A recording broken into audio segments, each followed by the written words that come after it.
You're from Malaysia or Indonesia? Dr. Hafas is in Indonesia. Should be coming back here already. So fast. Do your postdoc here.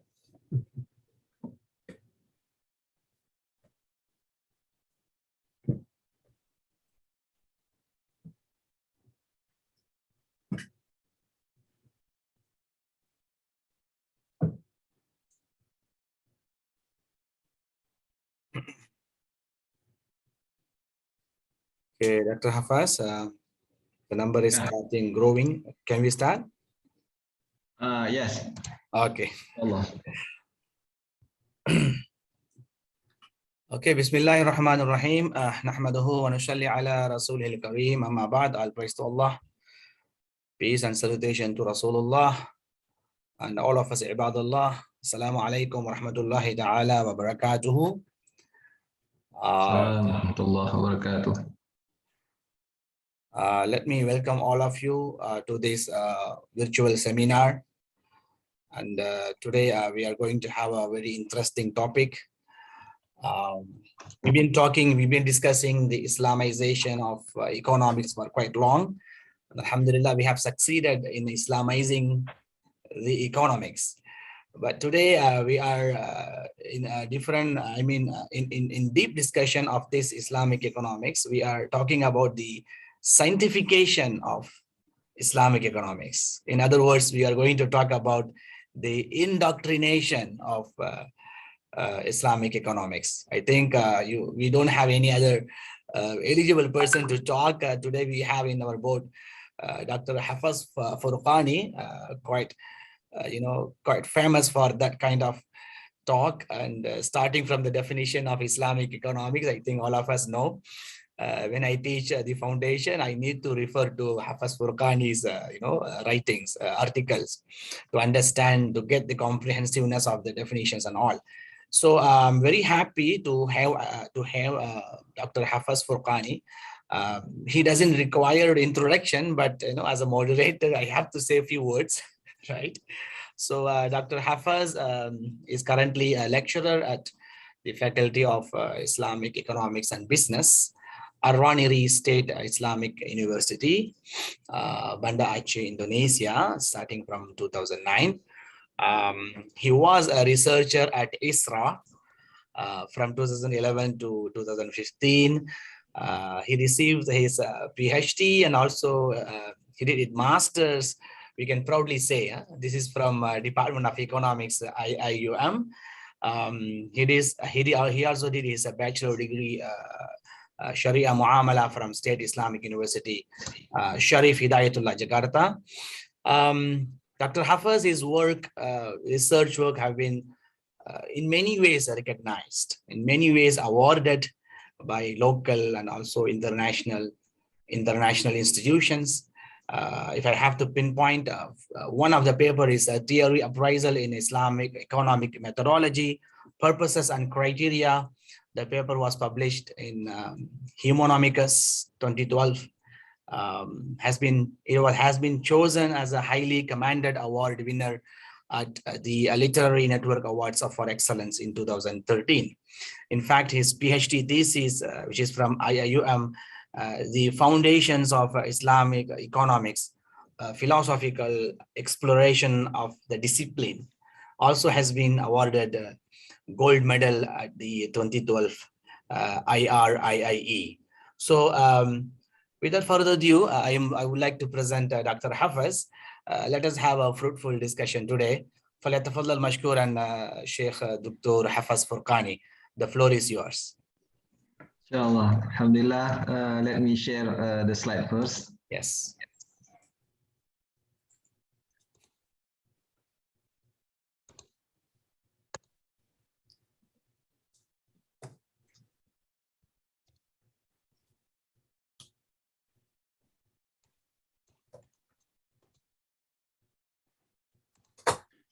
Bismillahirrahmanirrahim. Assalamualaikum warahmatullahi wabarakatuh. Assalamu warahmatullahi wabarakatuh. Alhamdulillahirabbil alamin wa bihi nasta'in ala umuri dunya waddin. Salatu wassalamu ala asyrafil anbiya'i wal mursalin wa ala alihi wa ashabihi ajma'in, amma ba'd. Alhamdulillah, thank you very much for the invitations from the Department of Economics, IUM. I'm very glad to be here, to come back with my lecturers and my friends at IUM especially. Yeah, the presentation is about Islamic economics. Is it a doctrine or a science? So basically, this title comes from my paper, published in Journal Economy Malaysia. And it is actually also comes from my PhD dissertation under supervisions of Professor Muhammad Aslam Hanif, Prof. Aslam. And it is part of the discussion on ontology of Islamic economics. So yeah, that dissertation we have produced together with Prof. Aslam many articles, and one of the articles is these articles on Islamic economics. Is it a doctrine or a science? This is the outline of my paper presentations. We'll be discussing on economics, is it a doctrine and science? And then Islamic economics, doctrine and science. And then we will discuss also about the concept of truth and realities in Islamic economics. And then what will be the meaning, what do we mean by the scientification of Islamic economics?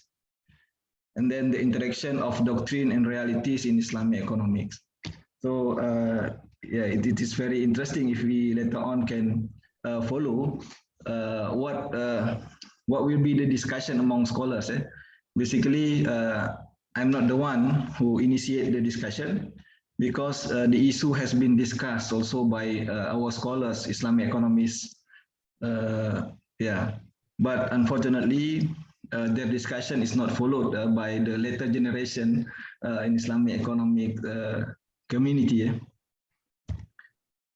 So yeah, you can also refer to my article directly, published in Journal Economy Malaysia in 2021. Okay, the discussion start by Volkanin House. Volkanin House published an article in 2000. He says that he queries whether Islamic economics is a science or a doctrine. So basically, Volkanin House says that many of us have treated Islamic economics as a doctrine rather than a science.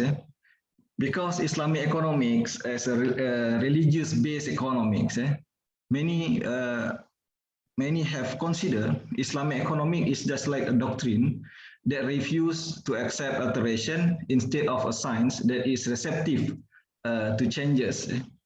So Volkanin House argues that this is very unfortunate for Islamic economics development, because such perception will make Islamic economics less attractive to the scientific community. And at the same time, Islamic economics face a problem which is unable to solve many practical problems in human life. Yeah? So that's why he says that as a scientific community, we have considered Islamic economics as a science rather than as a doctrine. So, actually, Ninhaus tried to refute the arguments by Muhammad Bakir Sadar. So Muhammad Bakir Sadar, as we know, in his famous books, Iqtisaduna, he says that Islamic economics is a doctrine or a mazhab. So he used the term mazhab and not as a science or ilm. So Islamic economics, what he means by the mazhab or the doctrine is that Islamic economic is a set of principles derived from legitimate sources of Islam, namely the Quran, the Sunnah for economic life. So Islamic economic is a doctrine that aims at discovering every basic rules of economic life connected with ideology of social justice, rather than a science of interpretations of existing realities, which give the explanation of economic life. So in this regard, Muhammad Bakir Sadar argued that we have to treat Islamic economics as a doctrine and not as a science, because Islamic economic he put vis-a-vis to the capitalist or the socialist. So Iqtisaduna as a book try to counter-argue the doctrine of capitalism and the doctrine of socialism. So he put Islamic economic as an ideology that will face the ideology of capitalists and the ideology of socialism. So yeah, but writers after Bakir Sadar, when they try to understand the books of Iqtisaduna, they have argued that actually Muhammad Bakir Sadar does not refuse the scientification of Islamic economics. What he means that he just put a kind of priority in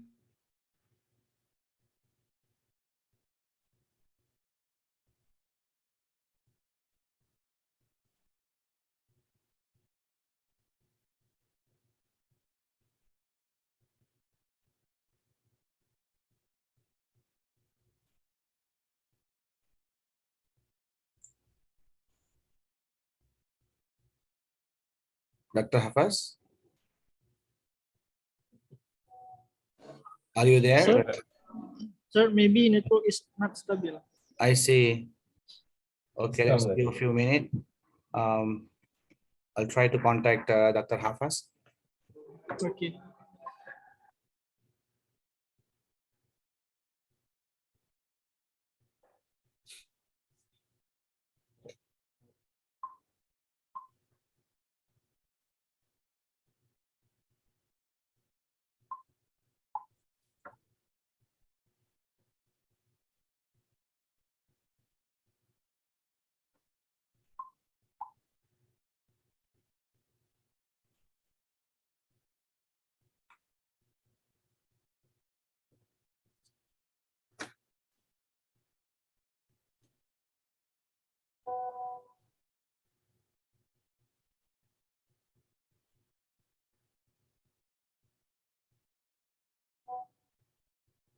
Okay, he says a connection problem. He's trying to coming back now. Sorry, everyone. Apology. Technical problem. Nickel, yeah. Ask him to unmute himself, please. Yes. Dr. Hafas, please unmute yourself. Okay, you are still co-host, so you can continue. Can you see my slide? We see. Yes, right? We see, yeah. Okay, I don't realize that I have lost my connection. Please go back to go back 5 minutes. Yeah. Yeah. So just now, where did you? I stop. So I'm talking about Bakir Sadar. Yes, in Bakir, yeah. Yeah. So Bakir Sadar. Yes. Muhammad Bakir Sadar says that Islamic economics is a doctrine rather than a science. So this is very well known and very famous statement by Bakir Sadar. What he means by the doctrine is that Islamic economics, therefore, in the early stage of development, should be treated as a doctrine, as an ideology that will face, that will challenge the ideology of capitalism and the ideology of socialism. So Islamic economics should not be treated as a science, because if we know that science will deal with the practical realities, will deal with the economic phenomena, and science explain the economic phenomena and try to provide empirical evidence or empirical truths to the existing phenomena. So if Sadar says that if we don't have a correct systems, then we will not have a correct phenomenon or correct realities. So the current realities, according to Sadar, is that the corrupted realities, or al-waqi'ah al-fasidah. If we develop science based on corrupted realities, then our science will not be a correct science. So that's why he says that we have to develop first the system or the doctrine, and then we will produce a community, or we will produce a correct realities. So that's what he means actually. So Bakir Sadar in this regard does not against the scientification, but he is against the scientification that will lead us to problems, another problems in our life. Okay, still connected? I'm afraid with the connection, because yesterday also I faced the same problems. Okay, before we further proceed the discussion, let me ask the audience, what do you think about Islamic economics? Is it a science or a doctrine? So that is the first question. And then the second question is, what do you think about Islamic economics? Should it be a doctrine, or should it be a science? So the two questions will guide us in the further discussion. So let us see first about economics, about the conventional economics. So many would believe that economy is a science. Economics, the conventional economics that we have learned is a science. So many of us will believe that. But actually, many scholars also have refuted that belief. Because economics, for some scholars, for some philosophers, they said that economics is not a science. Economics is actually a doctrine, or economics is an ideology, or an economic is a vision. So this is what Schumpeter and Heilbronner said. Modern economics is preceded by what Schumpeter and Heilbronner says that a vision or an ideology. Yeah. So those doctrines are a set of complex of preconception reflecting prevailing beliefs held by the scientific community. Yeah. So this is an observation by Ziauddin Sardar. So Ziauddin Sardar said any science or any disciplines will be preceded by prevailing beliefs, or set of preconception, and that beliefs or preconceptions comes from the doctrines, and the doctrines comes from ideology, and ideology can comes from religion and comes from the non-religions. Heilbronner says that ideology or vision in economics is absolute frames of reference, where societies perceive and interpreted the arrangement that order the lives. Again, Schumpeter says that it provides the raw materials for the analytic effort of an economist. So doctrines are unexamined visions of social reality established by the philosophers of economics, Wisman. So in this regard, the scholars says that in economic it is not purely science.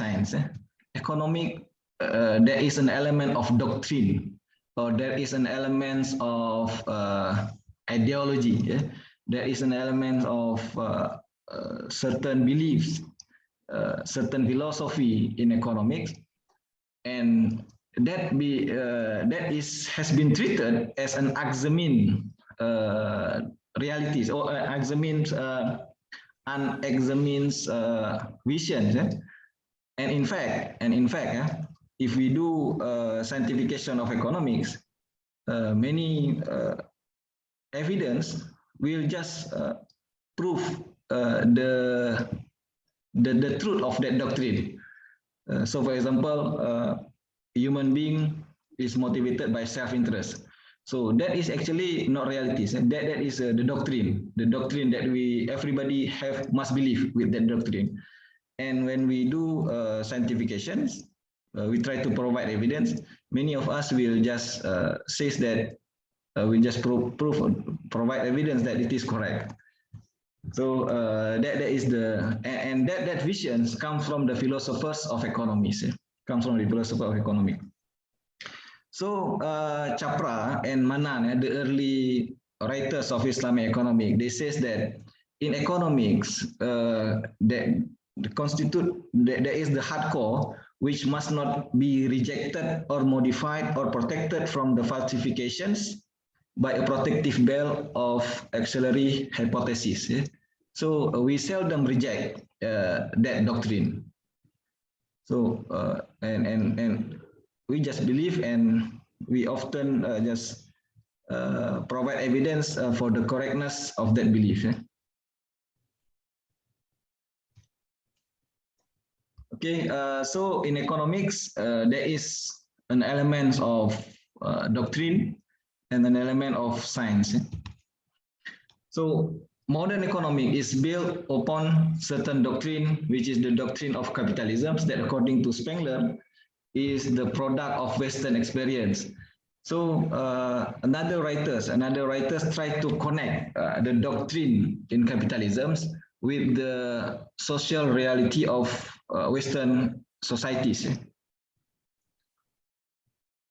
So modern economics is a unique to a particular belief and developed based on a particular experience. In this case, the Western experience. So yeah, the capitalism itself is developed in line with the development of the West.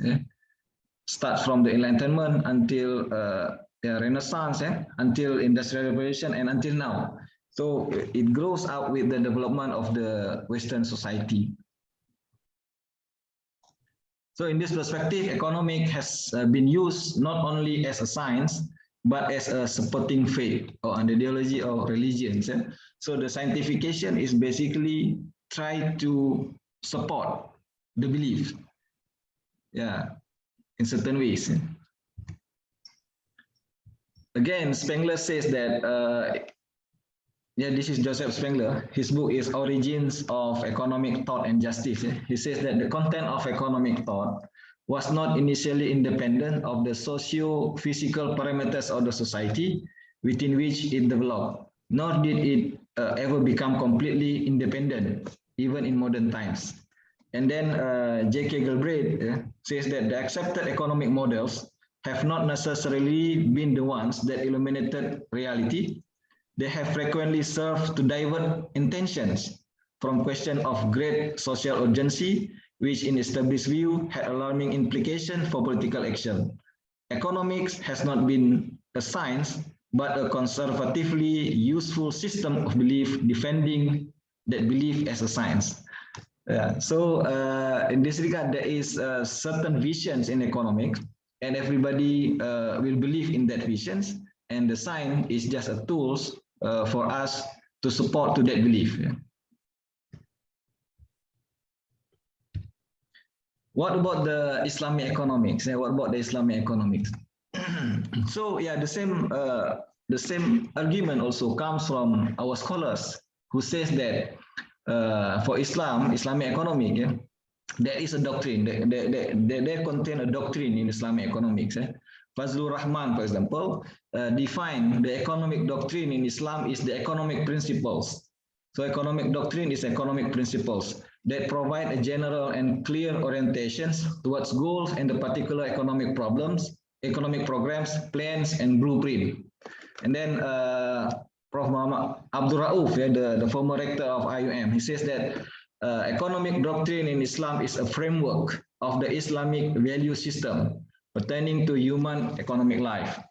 And then Naqvi says that economic doctrine in Islam is an idealization of reality. So this is the keyword from Naqvi, which is very interesting, and I will use it to later on in the next section develop what do we mean by the scientification of Islamic economics. So Naqvi says that economic doctrine in Islam is an idealization of reality according to Islamic perspective, as well as principles and guidance lead to the ideals. So yeah, Abdul Rauf again says that he tried to classify the dimension of the doctrine of Islamic economics. There are three elements in Islamic economic doctrine. The first is a set of basic values. So basic values. And then there is a general guidelines, and then a set of ordinance to promote the well-being of humanity and against the damaging factors. So the doctrine, according to Abdul Rauf, will contain these three things. Yeah. So on the truth and realities in Islamic economics. So how do we reconcile? How do we reconcile the discussion? So in this regard, there are two poles. The first says that economic or Islamic economic is a doctrine, and then the other says that Islamic economic is a science. So basically, this paper tried to argue that Islamic economic has both, and should be treated as both to have a correct Islamic economics. So Islamic economic, there is a content of doctrine, and then at the same time, Islamic economics should also be treated as a science, because we have to also prove the Islamic economic in practical realities. So in this regard, there are three things. There are three things which is very interesting in our Islamic scientific tradition or in Turas. The first is waqi'iyah. So waqi'iyah is the practical realities, or what is. So waqi'ah. So waqi'ah is just the practical realities. And then there is haq. Haq is the ideals or the truth. What should be. And then there is haqiqah. Haqiqah. So haqiqah is the practical manifested realities that show both reality and truth. So the difference between that I try to develop, and the difference of connection, doctrine, and science in Islamic economic is in this third dimension, the haqiqah. So in conventional, they just talk about the waqi'iyah, the what is. But in Islamic economics, that practical realities, the correct practical realities, is not only what is, but it has to connect with the what should be. It has to connect with the haq. So waqi'iyah must have a connection with the haq. So that becomes a haqiqah. So it shows both the reality and the truth, the waqi'iyah and the haq. So it becomes the haqiqah. So haqiqah in this regard is nothing more than the practical aspects of haq, said Hussein Nasr. So both doctrine and realities are therefore a twofold like, revealing the same object, a twofold expression of one and the same original reality, rooted in the essence of ontological principle of Islam. So truth or haq in this regard does not have different facets, it is one-sided. So when we say haq, it is basically a haqiqah. So when we say the haqiqah, it is basically a reflection of waqi'iyah and a reflection of al-haq. And the scientification of Islamic economics will have that task. So the role of what do we mean by the scientification of Islamic economics is not to prove the evidence only, but we have also to connect the evidence or the realities with the heart. So we have to unify the doctrine and the realities. So the whole task of Islamic economics as a science is in this project of connecting and unifying the doctrine and reality. And the effort of scientification of Islamic economics will reconcile both dimensions in its theory and later on adapted in the policy. So there is a mission actually in the scientification of Islamic economics, which is not only to prove the doctrine, but see the connection of the doctrine and realities, and vice versa, see the connection of realities with the doctrine. How that can be possible? So that can be possible through the assumption, through the postulate, through the theories of Islamic economics. So this will bridge our doctrine and will bridge to the realities. Yeah. So this is the how it can be connected. But before that, let us see what our founding fathers have said of Islamic economics about this connection. So Muhammad Najatullah Siddiqui, when he says about the scientification of Islamic economics, he says like this: the task of Islamic economics as a science is to formulate the theory of economic behavior according to the injunction and ethos of the Quran. So he says that in the first place, we have to formulate our theory, and that theory must be based on the Quran, must be based on the doctrine. So yeah, that is the first level of connection. And then Naqvi says that Islamic economics is about enunciating a significant number of falsifiable statements about economic behavior of representative Muslims in a typical real-life Muslim society with reference to the ideals that impart it a distinct personality. So Naqvi's statement is another level after Siddiqui. So Naqvi says that it is not only about the doctrine, but that doctrine also must be manifested in a representative Muslim, real-life Muslim. So that doctrine is not only about the doctrine, that the doctrine must be manifested in the real-life Muslim society.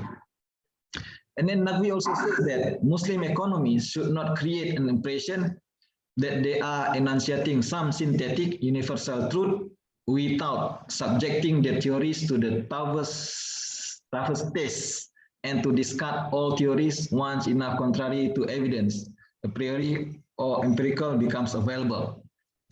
So next level is to test it. After it has become connected, then how we can prove its connection. So that is a kind of test.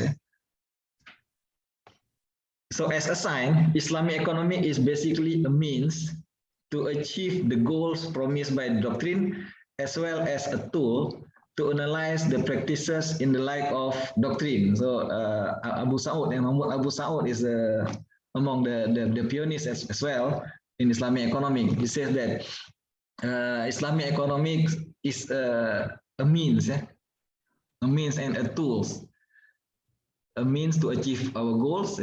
So it is a sign to achieve the goals. The goals is the doctrine, as well as a tools to analyze the practice in the light of the doctrine. So we analyze the evidence, we analyze the doctrine, the practical realities in the light of the doctrine.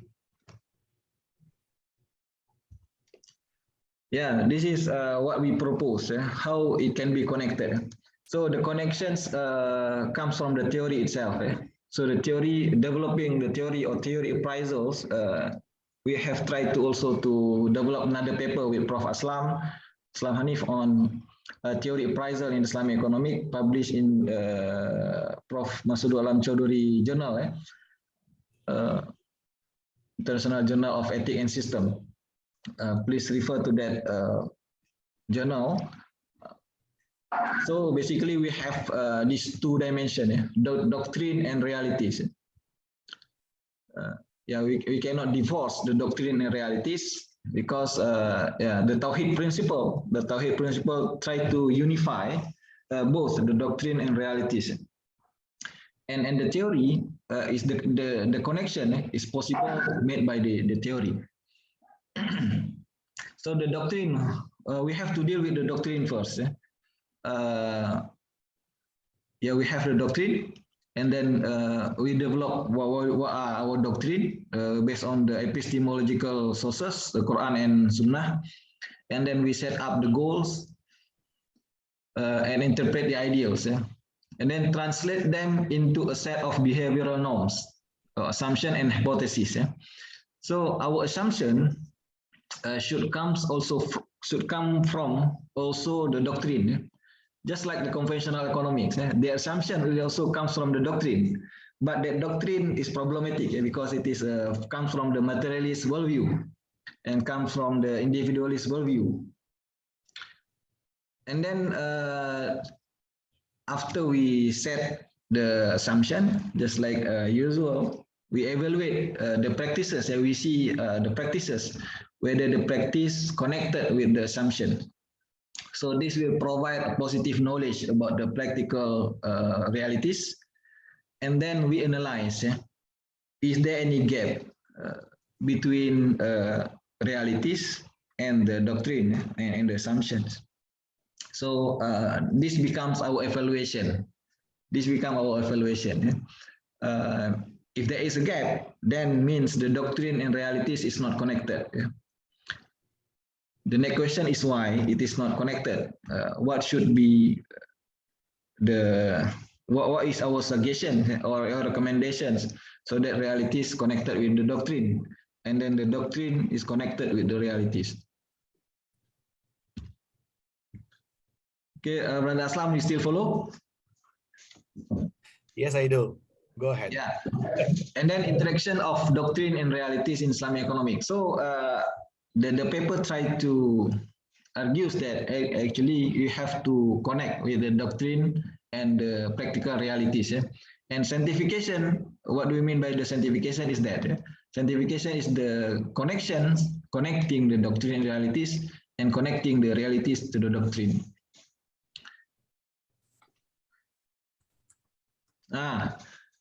So this is the term I use, comes from Naqvi. He says that economic doctrines are essentially an idealization of reality. So Islam have certain ideals about the society, about the individuals. Who is Islamic man? So there is certain ideals, and that ideals is actually not an ideals. That ideal is an idealization of reality. So Islam wants that ideals is manifested in reality. So that's why he come up with this idealization of reality.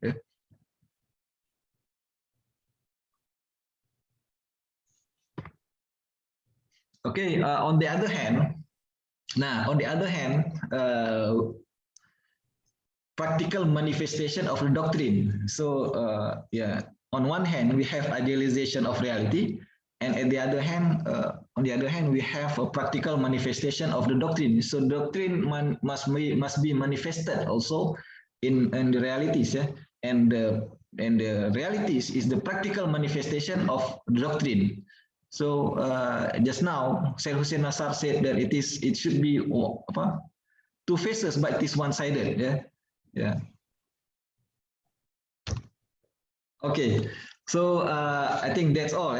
That's why in the conclusion we have said that the proposition on whether Islamic economics is a doctrine or a science is actually irrelevant for the discipline development.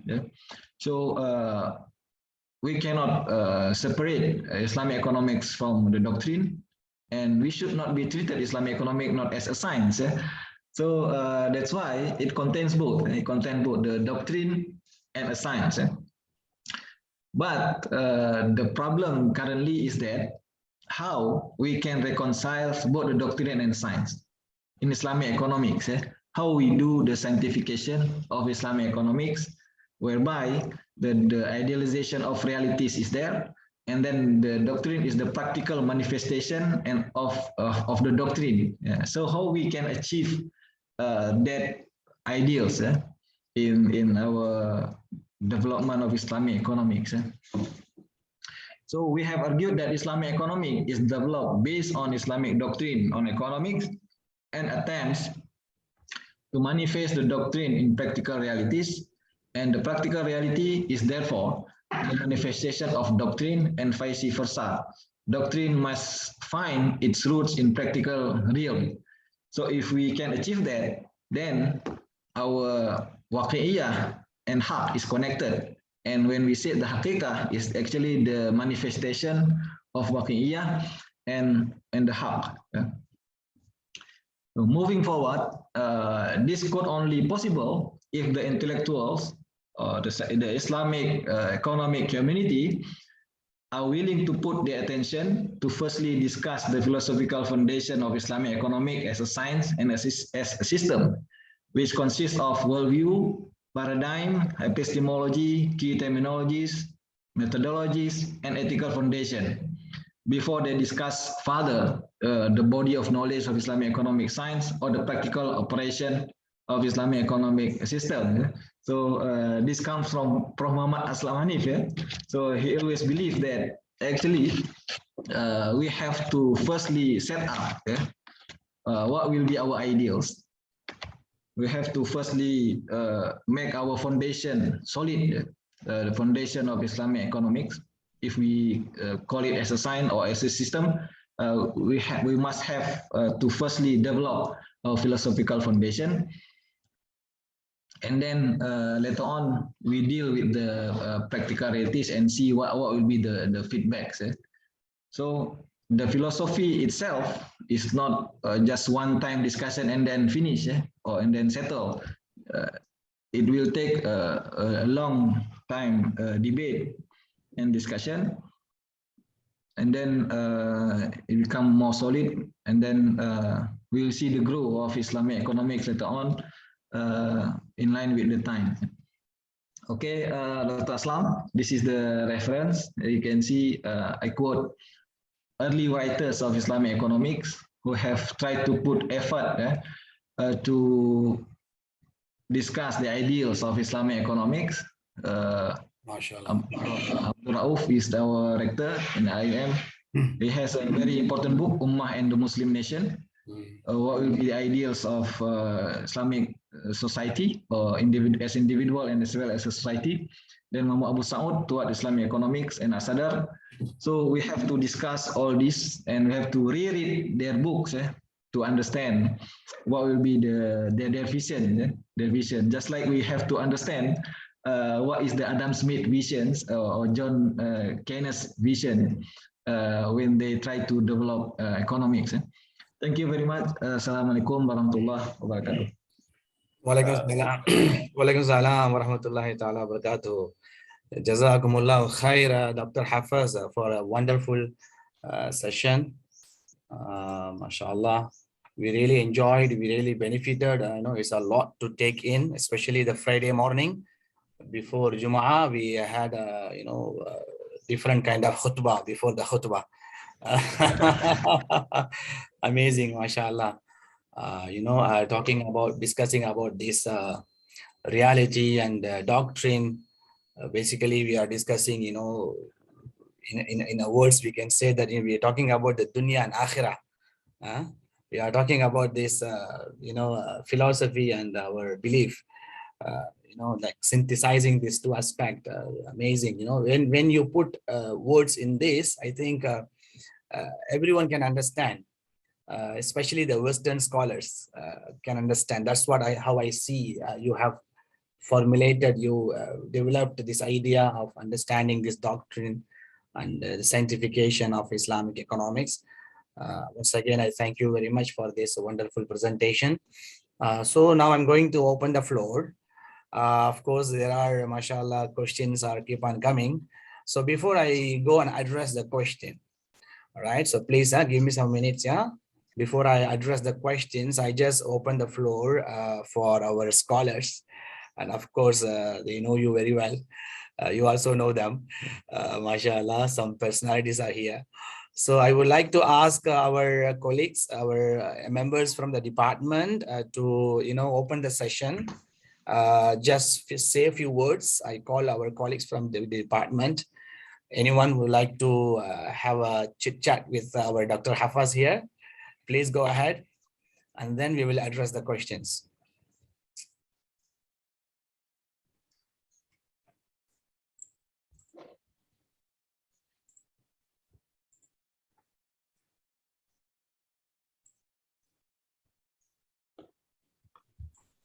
Salam, Dr. Hafas.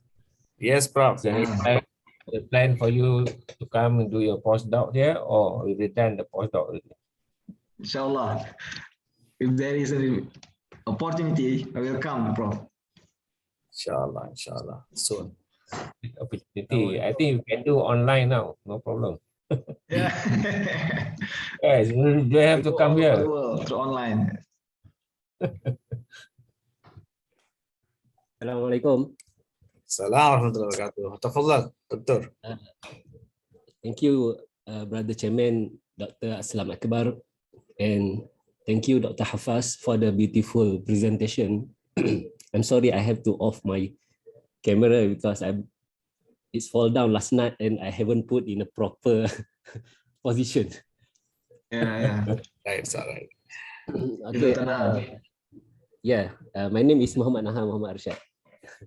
Now, just a very simple question. I understand the presentation. I need some explanation about the usage of the word doctrine, because in the process that you have presented, doctrine is just put on the very left side. From my angle, he said, that's the left side of that flow. And what sort of doctrine we are talking about here? Because, I understand it should come from an Islamic worldview. From an Islamic worldview, that's already a very big concept. And then different countries, different part of the Islamic world, we have different mazhab with different orientation of Islam, understanding, sects, and so on. Then also some writings talk about, I just use the term that sometimes is quite uncomfortable to me, like Islamic capitalism, Islamic socialism. That's also a sort of doctrination into some understanding by the authors, absorbed into their writings. So this doctrine is, as far as your presentation, it's a form of given in the process. But what is the suggestion that from your side, the type of doctrine you are talking here? Thank you very much.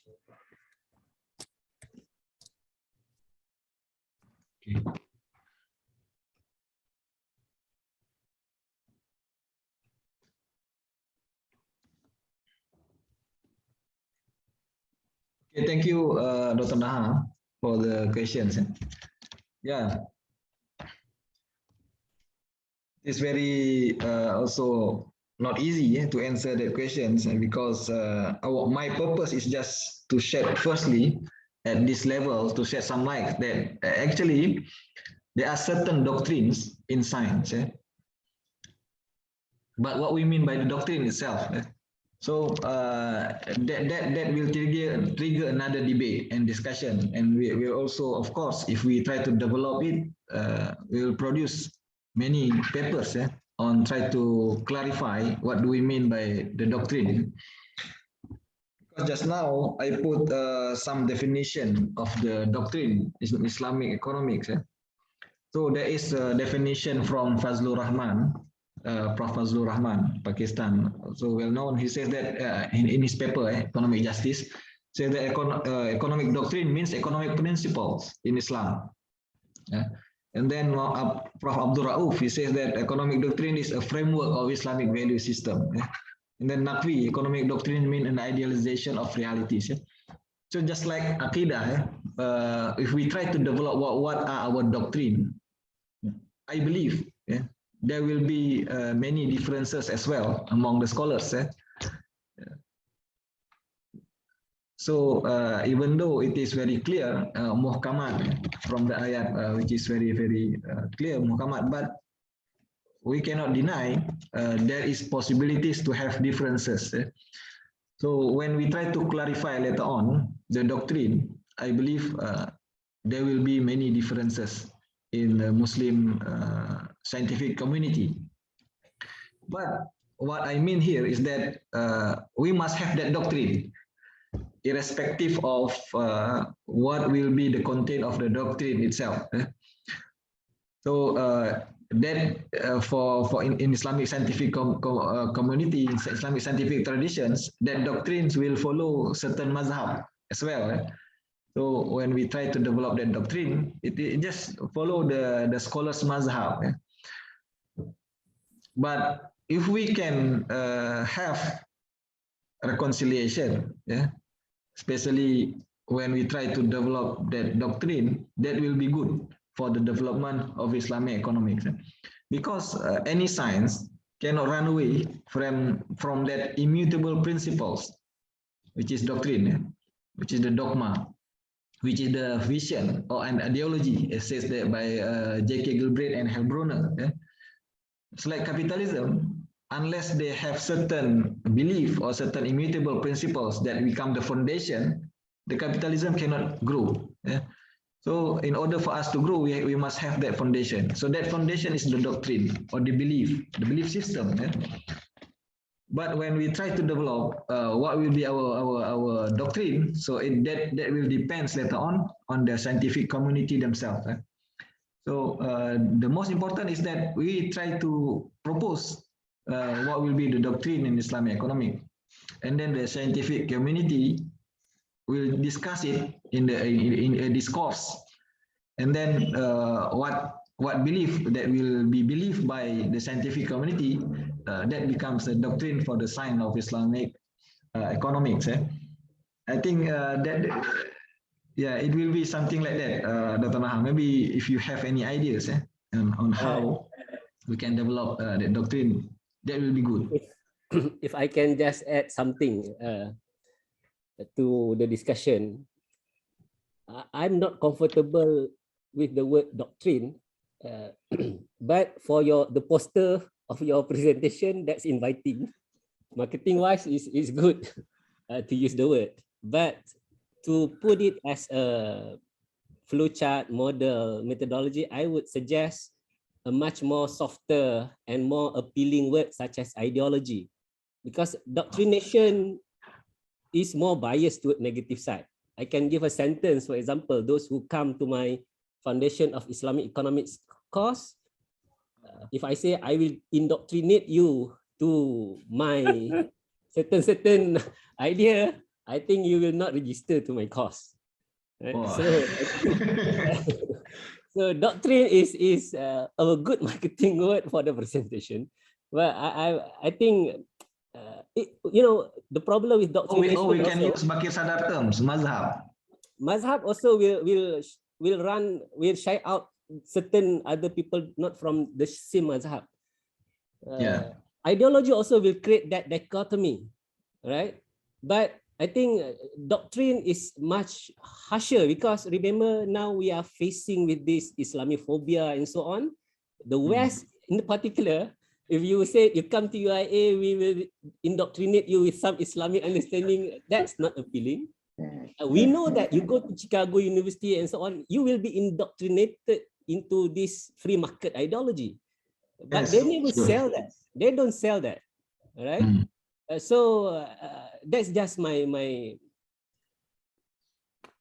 idea on that. Thank you very much, and I enjoy listening for more interaction later. Thank you. Okay. Thank you, Brother. Thank you. Assalamu alaikum. May I chip in, please? Yes, please go ahead, please. Okay, first and foremost, I would like to appreciate the presenter. I'm Dr. Orshid Janarabi from Nigeria. I woke up just to, because we are now at 3 a.m., we 3 a.m. started following the presentation. It's not that easy. MashaAllah. I've shared the flyer for the presentation. There are many people that they are interested to follow, but due to the time factor, they were not able to catch up. I'm just there for the slides and the video link so I can Inshallah, share we'll it share with the video with you. and I found it really, really interested just to go further and get this link to share the idea, because we do have this kind of misunderstanding, whether doctrine, whether science, because we do have some people that they have the idea that to discuss about economy is just about science. There's nothing to do with Islamic, and we are disputing them because as long as we said this is Islamic economic, we must factor in the Islamic doctrine. And abstaining from the word doctrine may not do a good deal for us, as long as we are observing the Islamic rules, Islamic principles in dealing with economic aspects. For example, hurmatul riba is embedded in our system. So you must take it along. No matter what we call it, that is embedded in our system, we must take it into account. In Islamic economics, there are things that are purely doctrine-based. For example, تعامل مع الربا, مع الغرر, مع القمار, and there are things that they are fixed. They will never change with whether the changing circumstances or whatever happens. For example, mutual consent in business. You have يا أيها الذين آمنوا لا تأكلوا أموالكم بينكم بالباطل إلا أن تكون تجارة عن تراض منكم. So you are looking for doctrine. There must be a consent. You have يا أيها الذين آمنوا أوفوا بالعقود. That is a fulfillment. So you are basing it on doctrine. حرمة الربا, prohibition of riba. وحل الله البيع وحرم الربا. There are many verses you can cite. Prohibition of ghish, prohibition of forwarding, and a lot of things that will never change no matter the circumstances or whatever. And then you have some principles that the Islamic approach towards Islamic economics, fiqh al-mu'amalat, while dealing with things. You have what scholars said, mu'amalat is based on general principles. And you have another doctrine that is calling for primary ruling for contract and conditions on Islamic dealings is permissibility. Looking into this kind of things, we must take them into account while discussing Islamic economics. But nevertheless, we must not undermine the other facts that we are dealing with the science. On the other hand, we need to take the issue of production, consumption, distribution, behavior, and what to impact and influence the behavior of economic going forward, coming down, and so on and so forth. That is purely science, but putting them according to the teachings of Islam will help us into a great extent to establish a resilient economy that is in line with Allah subhanahu wa ta'ala's command, and will take us into the falah in this dunya and falah in this akhirah. That is why in one of the beautiful books I have ever come across, we're talking about Islamic economics, the one written by Dr. Yusuf al-Qaradawi. I don't know whether the English version has existed. He called the book دور القيم والأخلاق في الاقتصاد الإسلامي. In that book, he's discussed about the features of Islamic economy, that is اقتصاد رباني, اقتصاد إنساني, اقتصاد أخلاقي, اقتصاد وسطي. And he extensively discussed the issues, basing them on Quranic verses, hadith of the Rasulullah. So the book is quite impressive for anyone who is related to this field of knowledge. He cannot do without that book. I don't know whether the English version has existed. If you have it from your own side, please kindly share it with us, because we need that one. What we have here is in Arabic, and many people were not able to cope with the kind of language that Dr. Qaradawi put the ideas there, and it is so valuable, much less antique. And I'm firmly recommended it to my brother who is calling for not going to California and say doctrine here. we should just put it as ideology or something like this one. So by reading that book, inshallah, we'll be confident to call it doctrine, and it is doctrine and science at the same time. These are my few comments on this regard. Thank you very much. Thank you very much, Dr. Varsho. There's a lot to take in. Thank you for your comment and also, the time. Jazakumullah khair. I'm going to open the floor for Dr. Nizam, and then I think we have Abu Muhammad Lotfi. After that, inshallah, I'm going to address all these comments in the chat box. Dr. Hafas, do you have anything to say before I go to Dr. Nizam? No, yeah, please, Dr. Nizam. Okay, Dr. Nizam, go ahead. You can unmute yourself.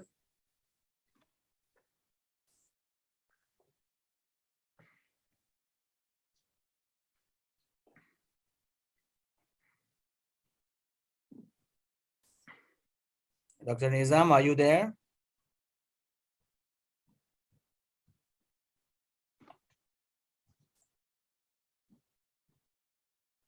Okay, I'll come back to Dr. Nizam. Let me go to Abu Muhammad Lotfi. Please go ahead, unmute yourself. Okay, assalamu alaikum wa rahmatullahi ta'ala wa barakatuh. I hope that you can hear me. Please. Yeah, jazakumullahu khairan. May Allah bless you, all of you. And thank you, Dr. Hafaz, for this nice presentation, whereby you did mention a lot of things about the economic system and so on. But I just do have a couple of points that I want to highlight. First, I would like to start with the point that's been highlighted by Dr. Arshad, which is I totally agree with him in terms of the differentiation between ideology and doctrine. So this is something which is a valid point. I think doctrine does not be it's not applied here. I think the best word that can be utilized is ideology instead of, because basically what you are trying to compare here is that the system itself, the origin of the system. So this is something that we do refer to the ideology instead of doctrine. So doctrine is something which is, in Arabic we call it al-madhab. So it's quite different. So every ideology has a lot of madhab, a lot of doctrines. So this is the first point. The second point, which is I do like to mention here, is that there is, I think there is, this kind of debates, which is the differences whether Islamic economic system, is it a system, is it ideology, or is it a doctrine, or is it a science? This kind of question triggers a lot of debates, and those people who are basically kind of raising this point is, their aim is to somehow to achieve a certain, I'm not trying to blame, I'm not trying to some kind of put some kind of accusation on those people, but this is just, my assumption is that, if you classify Islam or economic system as a science, then you can adopt anything from the Western. So this is the main objective. So it's kind of, you are opening the door to everything that can be exported from the Western, including the system, including the way how we do manage our economy and how we do run our businesses. So here the ahkam shar'iyya will not be valid anymore. So this is, I think, those people who are somehow advocating the point that Islamic economic is a science, I think this is their own objective. So therefore, we have to really understand the reason behind this kind of discussion, the reason behind this kind of dichotomy that's happening between the ideology and science. The third point that I want to highlight is that, the modern economy is something which is quite new, to a certain extent, because, it started in the 19th centuries with the father of this modern economy, Adam Smith. Adam Smith was not an economist. In fact, he was a philosopher. So he was basically having the basic understanding of the capitalist system. His main mentor is Machiavelli, and he basically adopted most of his ideas. And then, of course, then he discovered a lot of phenomena and he tries to explain it. I mean, what exactly Adam Smith did is actually he's explored a lot of phenomena which is considered to be science, okay, such as the labor, the division of labor. This is something which is science. Islam or any religion doesn't have anything to do with this, okay. I mean, the trade between nations, this is something which is science as well. Of course, there are a lot of detail that we need to highlight, but at the end of the day, this is the main idea that he's trying now to advocate. So therefore, I mean, when we are trying to compare the Islamic economic system versus the capitalist system, I think here we have to understand a lot of things. One of them is basically, now we are living in a certain reality, and this is where the point that Dr. Hafiz did mention is the reality. Now we are living in a reality whereby the capitalist system is a dominant ideology.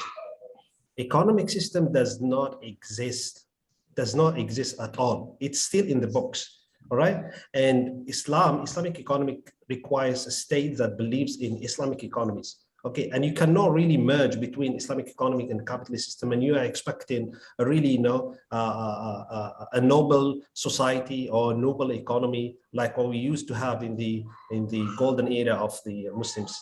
So, I mean, we have to make sure that we do have one state that do implement the total economic system.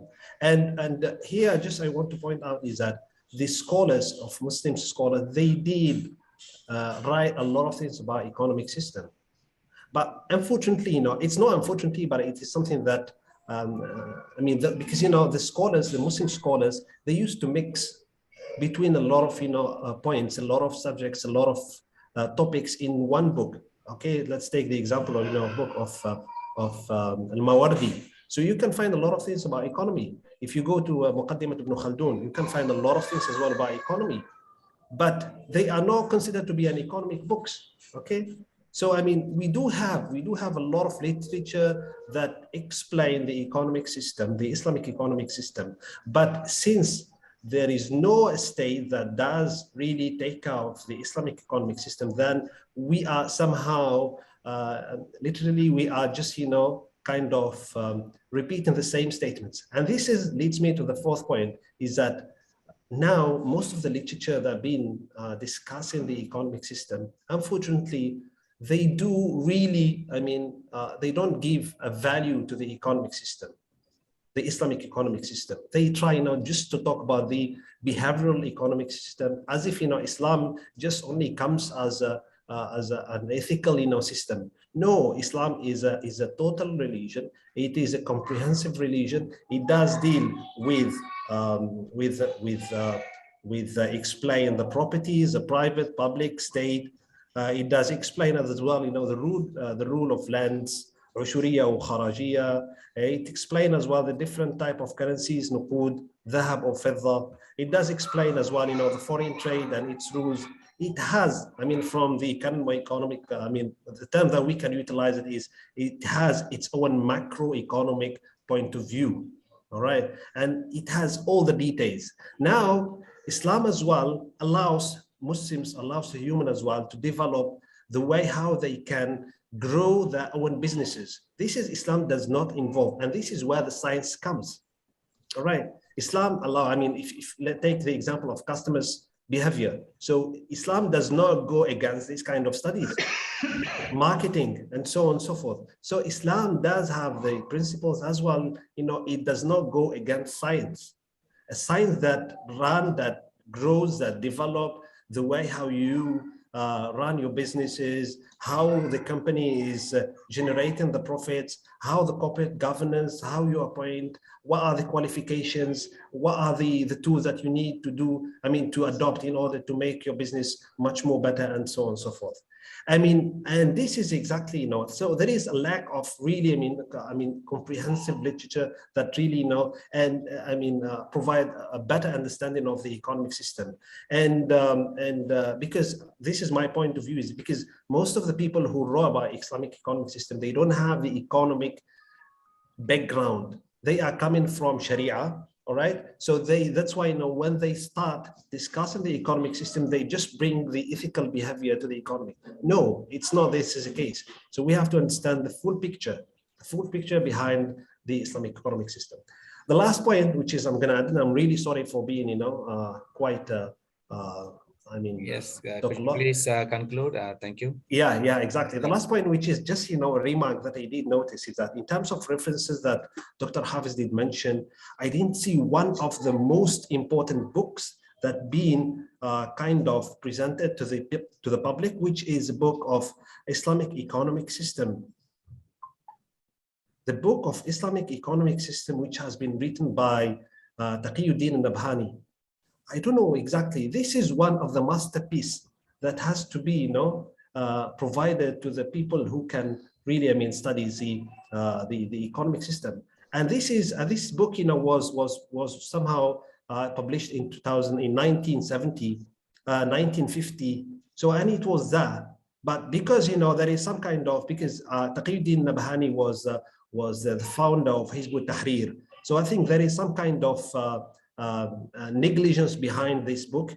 I mean, nobody is basically, but I'm looking here, I'm trying to discuss this book from the scientific point of view. It is a really valuable book. It is a masterpiece. And I do suggest everybody to look at this book. And it is really, something that we should consider. Jazakumullahu khairan wa barakallahu fikum. Jazakumullah khair. Thank you also. One Omar actually just shared the book that you are talking about, Sheikh Lutfi. It is in the chat box for those who wants to know about the book.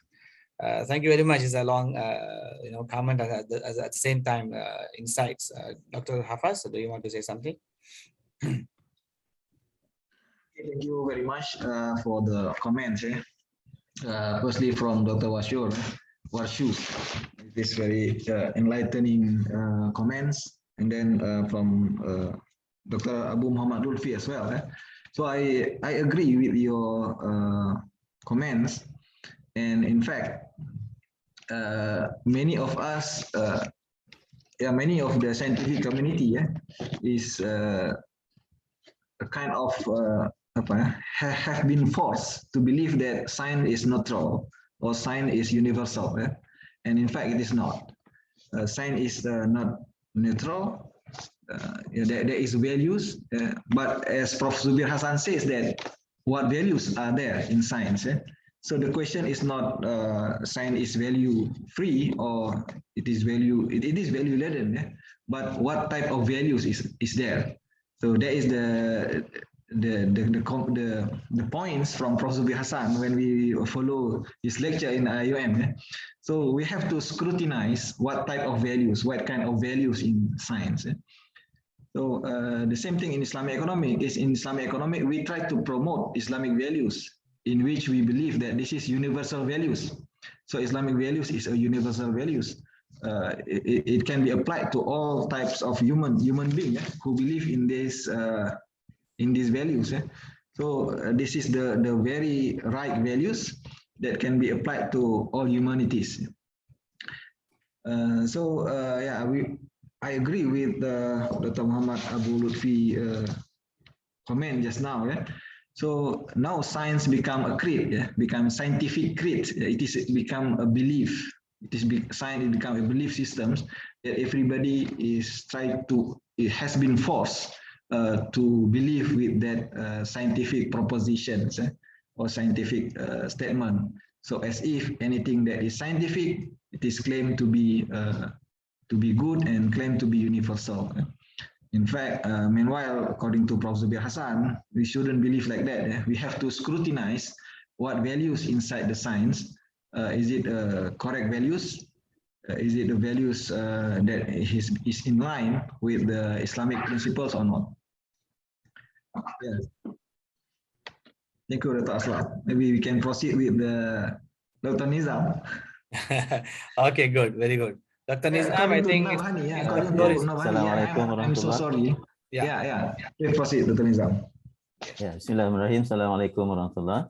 Thank you, Dr. Aslam, and thank you as well, Dr. Hafas, for the presentation. This is very interesting because we just had a presentation by Dr. Mahyudi maybe a month or a couple of months ago related to Foundations of Islamic Economics, which is very important in our efforts to develop the discipline further. I try to be as short as possible First of all, I strongly agree with your approach of trying to have a unified front or unified approach of bringing the so-called doctrine and the science of Islamic economics, because I was not very comfortable with the claim of dichotomy between the normative and positive. It should be together. Yeah? But what you have proposed, the three terms that you have proposed, haq, waqi'iyah, and in between you have the haqiqiyah. So I wanted to ask you whether this is equivalent to the discussion related to normative and positive economics. Because if we are looking at the debates earlier, Islamic economics has been accused of being very normative, yeah? And therefore the effort towards scientification or coming up with a scientific approach to Islamic economics is making it more positive or making it more into the reality. Yeah? But when you introduce haq, for example, that represent truth, would that be equivalent to the ideals in the normative aspect of things? Because if we look at our revealed sources, for example, there has always been a duality in the description of behavior or description of principles. For example, you have the concept of justice, yeah? And then you have on the other extreme the concept of zulum. Yeah? This can be in many other concepts as well, as we have seen in that book. I cannot remember the Japanese author. I believe you have also come up with an article talking about justice, referring to that. What is the author's name, Dr. Hafas? Izutsu. Izutsu, yes. So there's duality in all of the concept, and if we are referring it as truth or haq, and we are referring to our revealed sources, would we only be referring to the ideal behavior and not to the other extreme as well, right? So that's number one. Yeah? My query number one. My second question is, when we talk about linking the doctrine and the scientific aspect or the empirical aspect, so we are talking about not only coming up with the philosophical foundation, but also trying to come up with or trying to theorize the theorization of the reality. So if we look at the conventional perspective, theorization normally allow us to, for example, describe, explain, and predict reality, right? So if we are unifying this, unifying the doctrine and the scientific aspect of Islamic economics, would this be also the objective? Because, as you said, the one that link haq and waqi'iyah, which is the haqiqiyah, is the mystification of reality and haq. Do this also represent the transformative aspect that some scholars are trying to propose? Yeah? So not only normative and positive, but also the transformative part or the islah. Yeah? Or whether the concept of haqiqiyah that you are proposing here is much broader than that. Yeah? Thank you very much, Dr. Hafas. Okay, thank you, Dr. Nizam. It's very tough questions, and this will lead another discussion that we have to really try to put our attention and try to write it. Because after these articles, what next is that how we can do it, right? So just now you have mentioned about the transformative, and this has been proposed also by many Islamic economists in their latest writings, such as Asad Zaman. Asad Zaman also has talked about transformative, not only normative, positive, he said also transformative, because we want to transform the ideals into the practice. And then Prof. Mehmet Azute also has talked about the same thing. Islamic, he said Islamic moral economy. It is not only morality in the framework of normative only, but also morality in the framework of positive. And this has to be also transformed. And I have tried to also participate in the discussion in our early articles with Prof. Muhammad Aslam Hanif in Journal of IJOS, International Journal of Ethics and System, or Humanomics, Prof. Masud Alam Chaudhuri. We try to classify the truth into three types of truth. Three types of truths. The first is doctrinal truth. So this truth comes from the doctrine itself. And then the second is the logical truth. Logical truths mean the truth that comes from our logics. So if it is in line with the logical statement, then that becomes logical truth. And then empirical truth. So empirical truth comes from the evidence, comes from the facts. So in our theory appraisals, we have to try to unify all these three truths into the truth, into the haq or hakikiyah. So the hakiki, what I mean by the hakika or hakikiyah is that this unification of three truths, the doctrinal truth, logical truth, and empirical truth. So maybe later on, Dr. Aslam, we can also try to have discussion on my paper on with Prof. Aslam Hanif on theory appraisal in Islamic economics, how we can achieve this unification in trying to.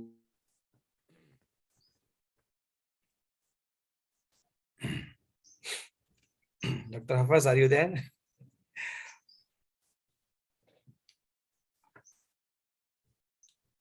Dr. Hafas? Sorry, once again, we lost him. I think it's hanging. Yes. Disconnect. Okay, let's give a Disconnect. few seconds. Yeah.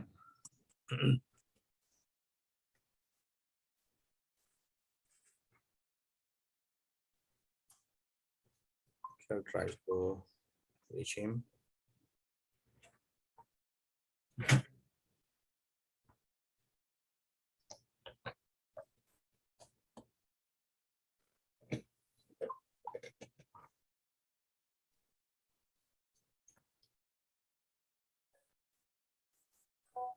Okay, so he's coming back.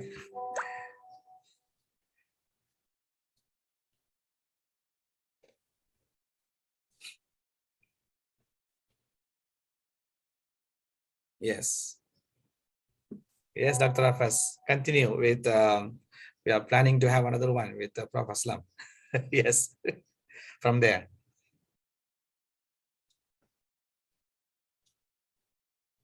No, can I hear your voice, Dr. Hafas? Dr. Hafas, I cannot hear you.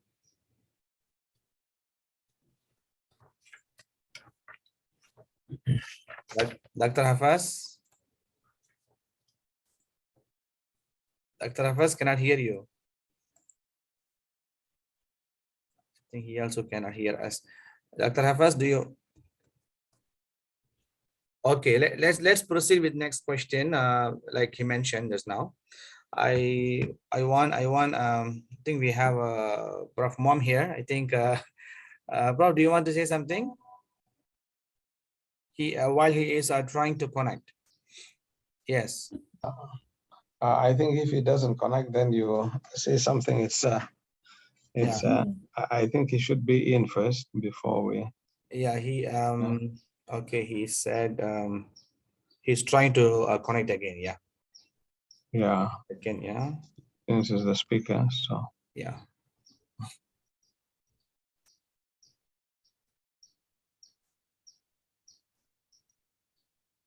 Yes, he's back. Now you can hear us, Dr. Hafas? Yeah. Okay, now we can hear you. Okay. Please continue from where you left. You said Okay. have a theory part. We can discuss with Prof. Aslam. Yeah. Okay. So we can also discuss the paper on theory appraisal in Islamic economics, how we appraise theories, and then how we prove the correctness or the theory, how we test the theory. So in terms of behavior, when we talk about the behavior in our teaching, in Islamic teaching itself, the behavior is classified, and the classification of behavior is according to the commitment to the level of ethics that we have. So the more we commit to the ethics, then there is the more praised behavior, and the less commitment to the ethics is the less praised behavior. And if the behavior against the ethics, that is very unwanted or unlawful. So and Imam Al-Ghazali also in his book Ihya Ulumuddin always come up with the classification. So he always classify into four types of behavior. The kufur behavior. Kufur behavior is the behavior that does not believe in the doctrine, in the Islamic doctrine, Islamic values. And then the the awam type of behavior. This is just the lower level. And then the khawas behavior, his level commitment to the ethic is higher. And then the khawasul khawas. And in fact, in Islamic teaching also, we have fasik behavior. They are fasik, and then ihsan, and then muttaqin or taqwa. Taqwa is the highest, or ihsan is the highest. So when we try to classify, when we talk about the behavior, it cannot be one type of behavior. It always many types of behavior, because classification comes from the level of commitment to the Islamic values itself.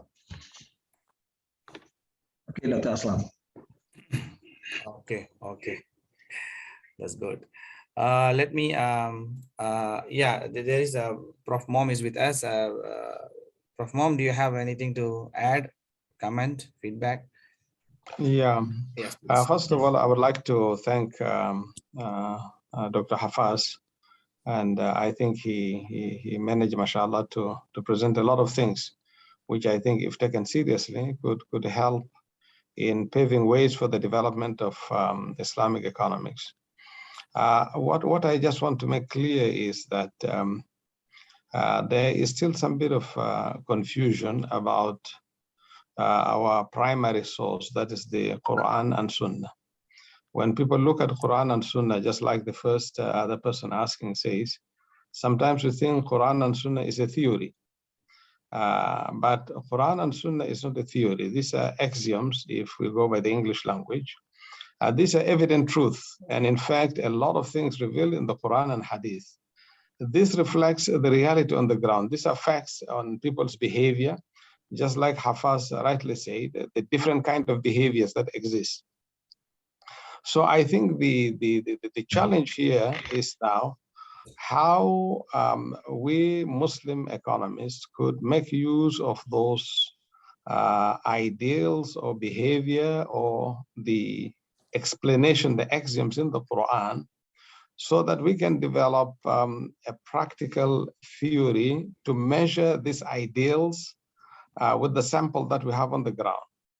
And the confusion comes not within the ideals itself. The confusion comes in linking the gap between what we have as, and if I may use Hafaz's term, the haqq and the haqiqah in those Quran and Sunnah, and how it could really reflect our behavior today that we see. The third thing is that these reality in the Quran and Sunnah have embedded values. So each behavior, there are values given to those behavior. Either the values are negative or the values are positive. So the general idea now here is, how do we use these examples in the Quran and Sunnah to help us develop an ideal or reflect on the behavior of economic agents, how they can take decisions, If they take decisions A, what will be the outcome? They take decisions B, what will be the outcome? They take decision C, what will be the outcome? And go ahead, Prof. And how will this outcome impact on their dunya and akhirah? So I think that is the thing that we should be looking at. And finally, I also agree with what Hafas says, that sometimes we are so much obsessed with the idea that anything that is scientific is something proven. And in fact, like Professor Garudi, Muslim, French Muslim scientist, says, Allah yarhamhu, that science and the market has become the modern faith. So the moment you say it's scientific, nobody wants to question. But there are a lot of things in that science has its limitations, and which cannot even explain certain things in the Quran and the Hadith. So in short, I think what he has explained needs a lot of efforts on our part to bridge the gap between the reality and ideals in the Quran and then the sample that we have on the ground, which kind of ideals they reflect. Jazakumullah khair. Assalamu alaikum. Jazakumullah. Dr. Hafas? Yeah, thank you, Prof. Mom. This very wonderful statement by Prof. Mom. And in fact, he has, support the basic arguments of the paper is that basically the paper also try to differentiate between doctrine and theory. So Prof. Mom just now has also mentioned that it is different between theory and doctrine itself. So the theory is that something that try to bridge the doctrine and the realities. And the doctrine, we have to derive the doctrine directly from the sources. And what we derive, and theory in some ways also could be also derived from the Quran and Sunnah, but there will be different degree in terms of what we derive from the Quran and Sunnah, what it is called as the doctrine and what it is called as the theory. Because theory as a scholars, when as a philosophers, they can derive insight from any sources, from any sources of knowledge. We can derive from Quran and Sunnah or from the revelations. We can also derive from our thinking, logical thinking. We can also have an insight from the realities. When we try to observe the phenomena, and then we have certain ideas, and that ideas could be a proposition. So, but there is differences in terms of the degree. When we try to derive our theory from the Quran and Hadith, compared to the doctrine that we derive. So doctrine is something that is less differences among the scholars, maybe. If we put it like something like that. But the theory is something debatable. Everybody must have differences. But in terms of doctrine, the better is that if we have less dispute on that foundation. Okay, and then realities is something that actually could not be run away from the values. So just now, Prof. Mom have mentioned a very nice word.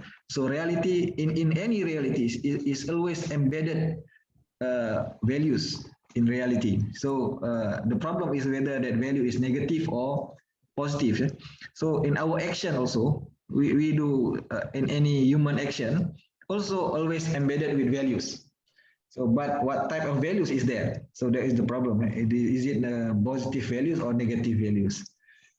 Okay, thank you very much, Prof. Mom. Thank you very much. Let me just address a few questions from the chat box. Two of them actually related to Maqasid Sharia. The first one is, which approach would bring more sustainability in the economy based on the Maqasid Sharia. The next question is about, when there is no clear religious injunction, we can resort to Maqasid by looking for Maslahah and Mafsadah. But when it comes to economic analysis, which part of Maslahah and Mafsadah can solve the economic issue? So what do you think about it? Right. I hope you get the question, Dr. Hafas.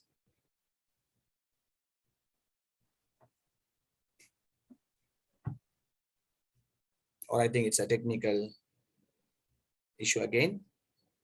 Yes. So Dr. Hafas will be with us in a few minutes. So sorry about it, everyone.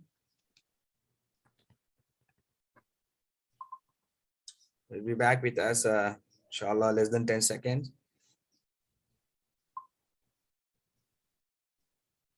It's a delay. Yes, he's here. Yes, Dr. Hafaz, did you get my my questions from the chat box? Yeah, please repeat. Is it comes from one Umar? Yeah, there is one from Zuzastri. The other one is one Umar. Yeah, two questions somehow, you know, talking about the based on Maqasid Sharia. So the first question asking about what is the which approach would be bring more sustainability in the economy. The second one is which part of maslaha and mafsada that we should take in when it comes to economic issues. So it's a kind of question I don't know how to elaborate more. Okay. Yeah, I'm also a bit confused with the maslaha and mafsada. Maybe one Umar, if you are there, do you want to explain this question? Yeah, please. Are you there? Okay. Assalamualaikum, Dr. Hafaz. I'm sorry. My question is like this, that there are if you go deeper in the methodology of Islamic economics, from this what I'm reading, we can see that some parts of it doesn't have a clear injunction from our religious text, right? So it's up to us to analyze by our own. And one of the way proposed by Usul Fiqh people is they propose the use of Maqasid Sharia by looking at the mafsada and also the maslahah, right? And it's up to us how we can determine which part can be called as giving maslahah to people or not. And since we are discussing under economic realm, so when we do analysis of economics, then we see the benefit of maslahah to the people, so we can decide according to Maqasid, this is the maslahah that we will get, right? Something like that. So now there is part of economic methodology that it's up to the economists themselves to determine that it is maslahah to people, but of course still in the Islamic worldview. So what do you think about it? Is it true that some part of the Islamic economic that it actually left for the economists themselves to decide about maslahah and mafsadah to the people? Thank you. So on the sustainability, because the definition of economics, actually now we're talking about circular economics also.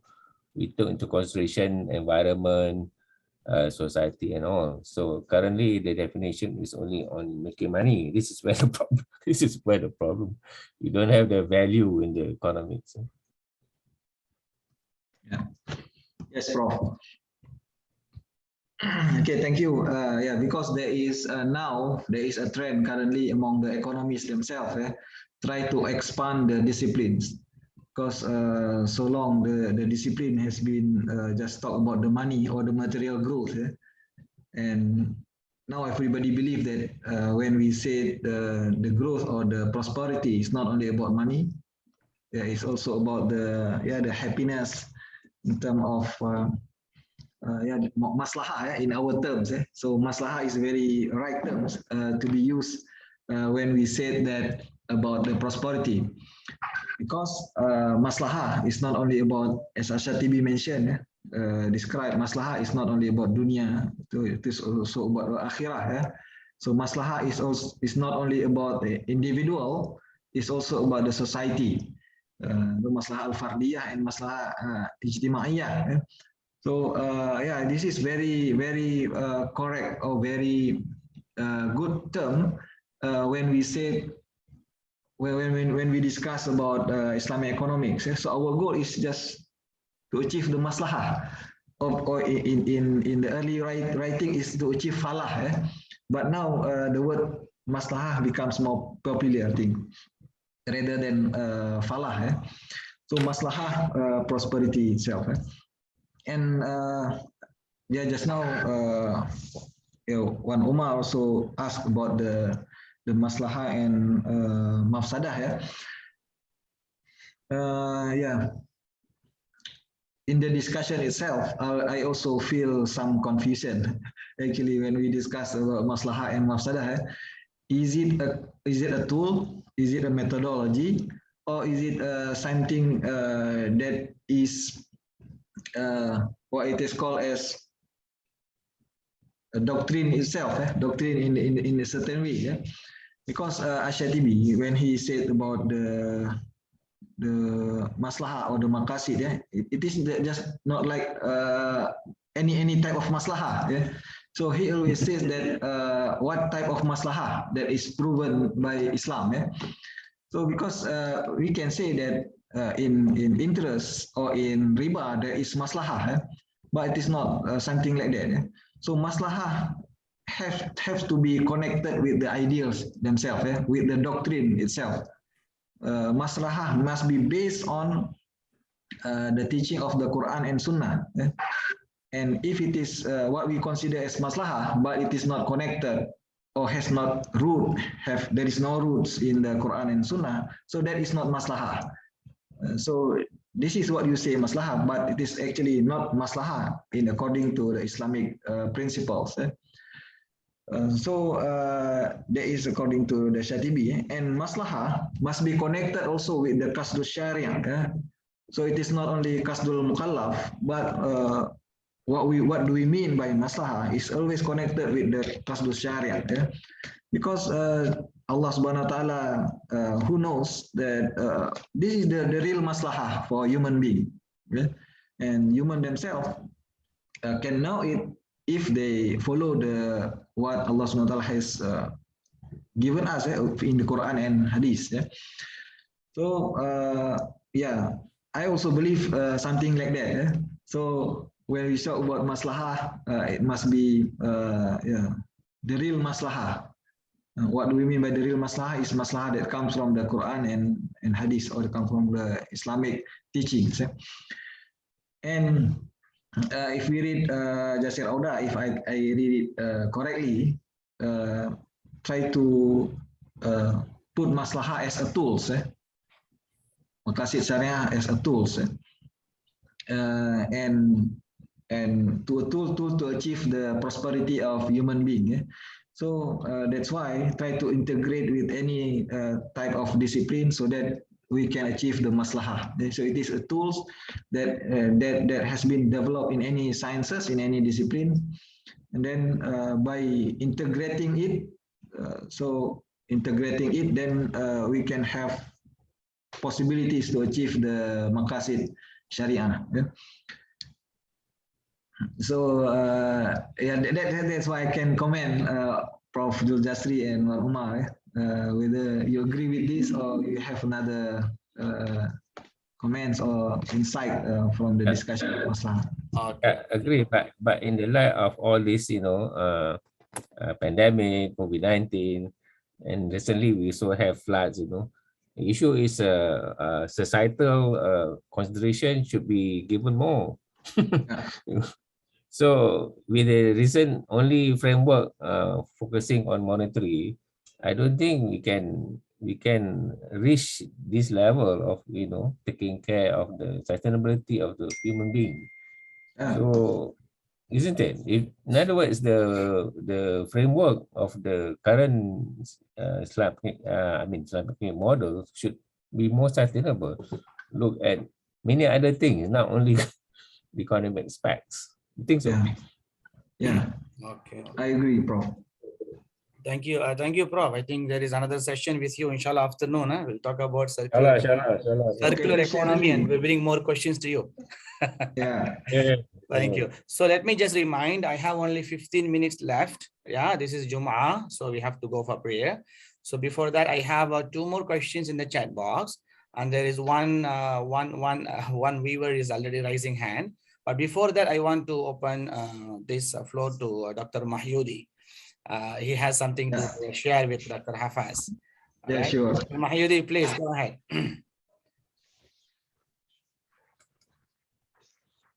Thank you, Hafas, Dr. Hafas. Bismillahirrahmanirrahim. My question is, I think First, let me just make a short comment. I think my presentation at the department seminar last time was an attempt to answer this question. So in terms of sequence, I would see my presentation as something that comes after this, because this particular presentation is about identity crisis, whether it's a doctrine or a science. So this is what I was trying to address. And my attempt is to define it as an integrated science. We are at this situation because we are still, I mean, all of us know there's part doctrine, there's part science, but we have to make a firm decision as to what is more substantive. The real question is what is more substantive to be in terms of maratib, in terms of the prioritization. If you want to actually have new knowledge, new theories, what kind of trajectory or methodology that we have to actually adopt. And this is where the approach of scientific approach is a tested approach, where you have the accumulation of theories as the sign of the survival of any sciences. Okay. So before that, I think I also want to highlight the fact that this question could be answered if you look at the ilmu aqidah. In Imam As-Sanusi, basically this is a question of whether you want to place it. This is a judgment, hukum. We are trying to put whether it's doctrine, whether it's science.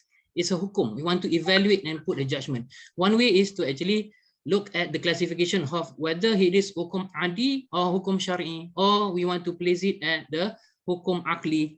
The discussion there is actually enriching enough for us to know that I'm referring to Hakan Saribas. He is suggesting that the purpose of Islamic economics, the purpose of Islamic economic science is actually sunnatullah, the observation of pattern.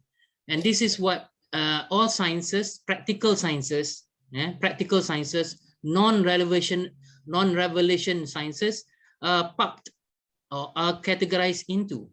Unlike the hukum syar'i, where you can bring in the fiqh and also the doctrine side, the substantive component of the doctrine side is very much at the hukum syar'i. Yes, of course, we want to breach. This is the challenge, as rightly mentioned by our presenter. But first and foremost, you need to know the identity, whether you are hukum adi, you want to observe hukum adi, or you want to actually observe syar'i. Yeah, and we can merge it. There is a way to do it, actually, to breach it, provided that you know where to put emphasis. Okay, where you can put emphasis. For instance, if you want to talk about haqiqah, yeah, haqiqah. So you talk about how truth and reality must be combined together. So you yourself talk about Islamic man as being the ideal. So when the ideal is not the same as reality, the concept is not haqiqah. I hope you see your contradiction here. You identify Islamic man as the ideal, but you are actually saying that, I mean, the comments also and the questions also highlighting that there is problem with reality of man out there. So the haqiqah should not lie on the notion of Islamic man, but rather at the more substrate level of what is man. And this is where I highlight the element of ruh, qal, aqal, nafs as the haqiqah of man, where truth and reality is packaged together. And because of that, you see the relevance of Ibn Khaldun's theory, because he started off by man as social being. We cannot survive by oneself. We have to engage with others. We have so many needs and wants. We have to engage with others. We are social beings. Social being is part of the structure of ruh, qal, aqal, nafs, as I tried to explain in my presentation. So I guess it's not that much of a question, and perhaps this is maybe one question. If I am acting like an Islamic economist, I look at reality and I want to theorize it based on observation. Can't I apply the ibahah principle? Can't I just go on with the standard scientific method, as much as we do not go against the logic of things and also the injunctions in Quran and Sunnah, as what I've tried to say, the two-tier Al-Ghazali screening process. okay, in one of a few of my papers. So this is my question, I guess. Other than that, it's just comment which could be wrong, by the way. Okay. Thank you. MashaAllah. Yes, Dr. Hafas.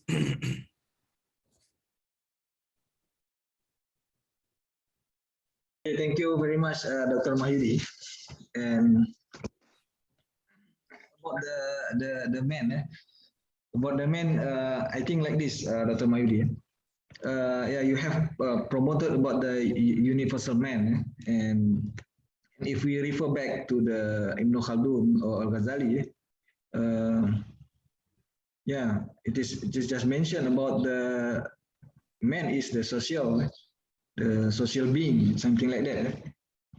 But when we propose Islamic man, what do we mean is something like this, because man, the basic premise is that any action follows based on or embedded certain any action or behavior is embedded with certain values. Yeah? So those who can represent the best behavior or those who has who can give level commitment to the Islamic values is the Islamic man. So that is the basic propositions that we try to propose. So Islamic man, just like Homo economicus. Homo economicus. Who is Homo economicus? So Homo economicus is an individual who believe with the values in economics, who believe in self-interest, who believe in rationality, who believe in utility maximization. So that is Homo economicus. So Homo Islamicus is something also like that. Those who believe in Islamic values. So yeah, whether Islamic values is universal or not, so that is another discussion. So I believe that Islamic values is universal. So it comes from God, and yeah, it can be applied to any types of human being. Not necessarily it is Muslims or non-Muslim. Because if we talk about humanity, we talk about justice, we talk about and etc. So it is applied to all types of human beings. And in fact, self-interest, which is not universal, it can be also applied in any type of human being, even though it is he is a Muslim. So Islamic man or Homo Islamicus is those who commits to the Islamic values.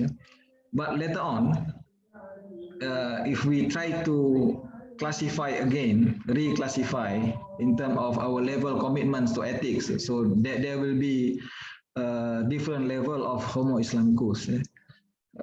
In our teaching is something like that also, where there is a Muslim who is fasik, there is a Muslim who is mu'min, there is Muslim also who is muttaqin, there is a Muslim who is muhsin.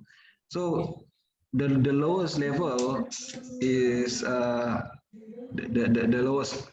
Maybe Ibaha is something like that also, something like that also. Yeah, Ibaha is something which is natural, but there is also values in it. So the more we commit to the values, then the more we can classify in terms of action of a Muslim. So we just try to propose Homo Islamicus in a general way. Then later on we can come up with another discussion, try to classify again the behavior of Homo Islamicus itself. Yeah. So if that is the positions. So I understand Dr. Mahyudi position as well, and there are some similarities, I think, in this regard, whereby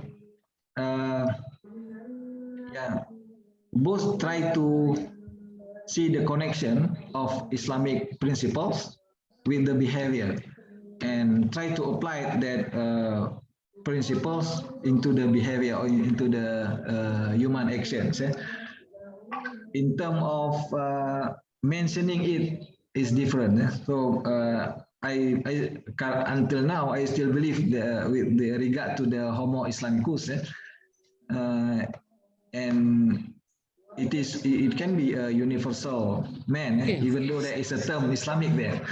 Just like Islamic economics, we believe that Islamic economics can be a universal science as well. Yeah, I think like that.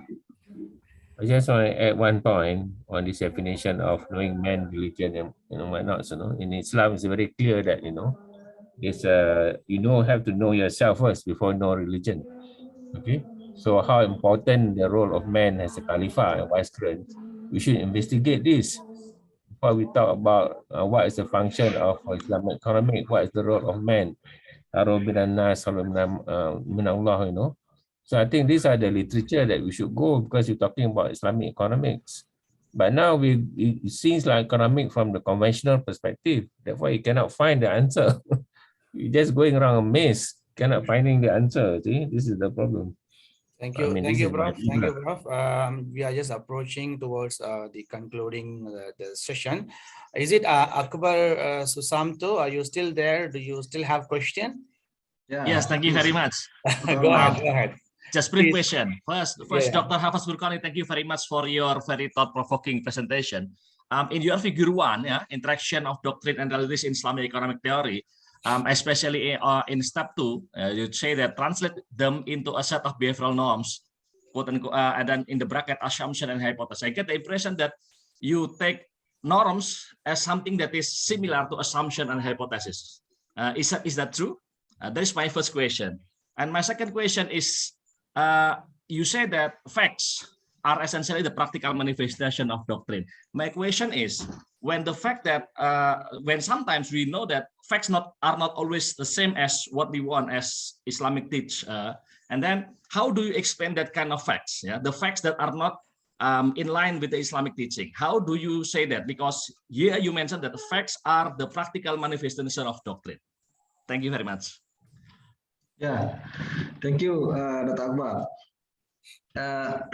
What I mean is that fact is a practical manifestation of the doctrine.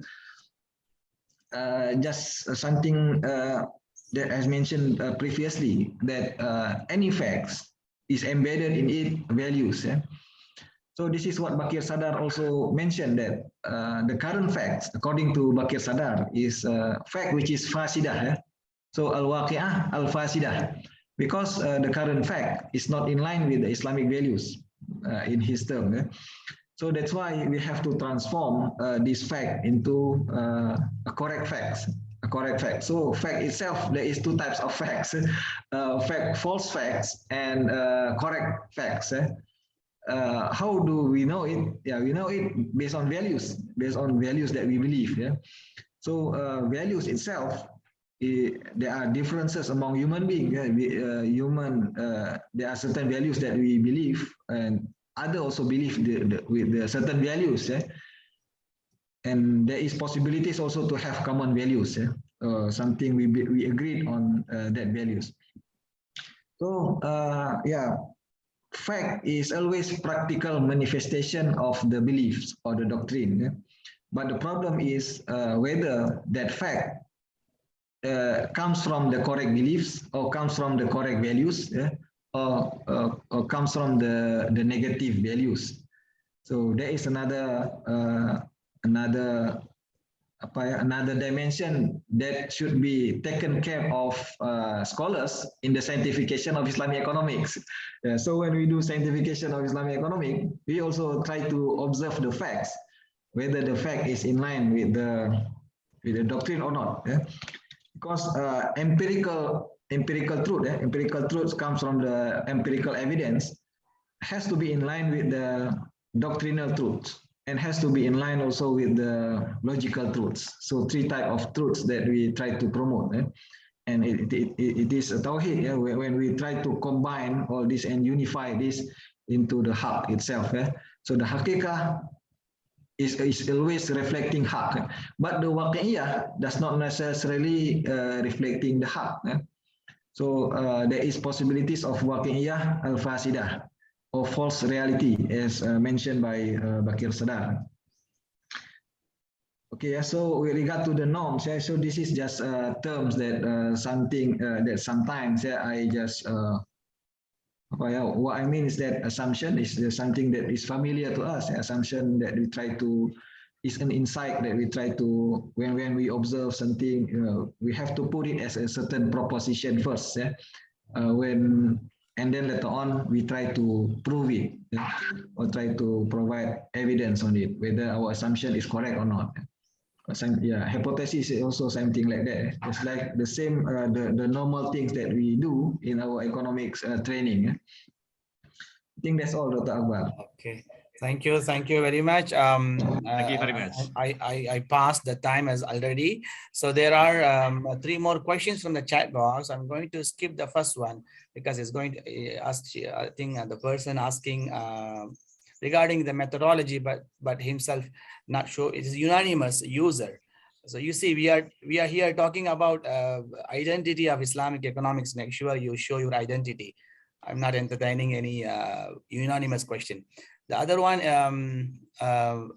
discussing, want to know what mindset should I proceed, because when I do an empirical study of a Quran verse or hadith, I fear science may not be able to derive right result according to Quran and hadith. And then there's one more, the last question. I'll give it to you. You can answer together. The next question is how Islamic economics differ itself rather than the other heterodox economics, especially in ontology and epistemology dimension. I think this question require to repeat everything that you said earlier. The answer is the whole, the answer to this question is the whole session. So yes, that's all from me, Dr. Hafas. You can, after this question, you can give your concluding remark. Okay, thank you, Dr. Aslam. Because I just now have been left out, so I cannot recall all the questions. I try to see in my chat box. Okay. What I can read is that the last question just now about the heterodox economic. Maybe I can comment on that.